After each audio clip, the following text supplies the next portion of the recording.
Hi friends, তো দেখো আমি এখন রেডি হচ্ছি, যাব এক জায়গায়। আর কোথায় যাব সেটা তোমাদেরকে বলবো না, তোমরা নিজেরাই দেখতে পাবে। তো যাই হোক, আমি রেডি হয়ে গেলাম একদম। তো বাড়ি থেকে বেরোনোর আগে দেখি যে আমার বাবু আমার আগেই বেরিয়ে পড়েছে যাওয়ার জন্য। আজকে তো একদম পিছন লাগা হয়েছে আমাদের। তো ওর পিসিমণি তো যাই হোক ওকে চাদরে মুড়ে নিয়ে যাচ্ছে, কেননা বাইরে তো প্রচণ্ড ঠান্ডা।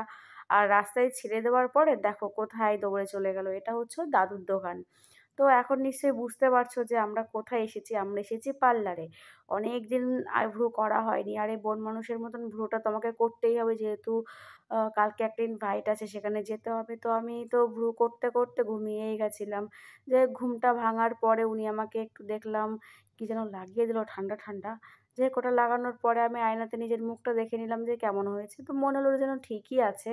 তো আমার হয়ে যাওয়ার পরে তো আমার ননদিনী ভ্রু করতে বসেছে।